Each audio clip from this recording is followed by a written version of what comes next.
Alamin ang latest weather update ngayon dito sa Sir Aris Official Weather News Today. Si Bagyong Marcel na po ang ating binabantayan at nasa loob na ito ng ating Philippine Area of Responsibility.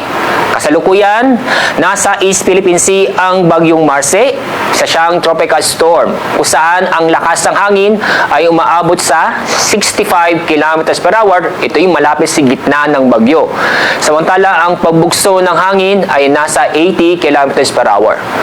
Kasalukuyan, ang layo ng sentro ng bagyo ay nasa 935 kilometers silangan ng Eastern Visayas. Kasalukuyan, wala pang direktang epekto ang bagyo sa bansa.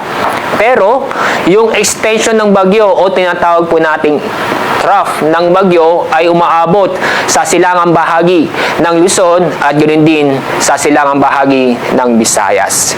Kaya sa kasalukuyan, inaasahan ang ngayong araw ang bahagyang maulap hanggang sa maulap ang kalangitan na may kasamang isolated na pag-ulan or thunderstorm. Itong bagyo nito ay inaasahan ng kikilos sa direksyon west-northwest o papalapit sa kalupaan at maaring tumbukin ang extreme northern Luzon. Sa ating forecast track o sa forecast track ng Bagyong Marce, inyong papansin na inaasang lalakas ang bagyo habang binabaybay ang East Philippine Sea.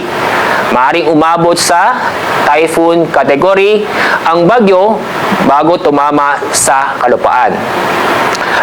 At inyong papansin ang cone of probability, lalo tutong sa bahagi nito.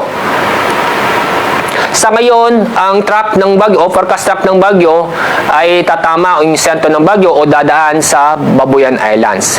Pero, hindi po namin sinasantabi na posibleng mag-deviate ang track ng bagyo pahilaga o patimog o pasouth within sa cone of probability.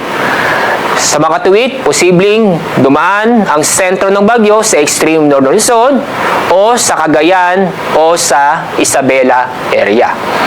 Kaya paalala sa mga kababayan po natin na habang malayo pa ang bagyo, ay nakahandaan na po tayo. At ang tabayanan ang aming iniisyong Tropical Cyclone Bulletin patungkol sa development ng Bagyong Marce.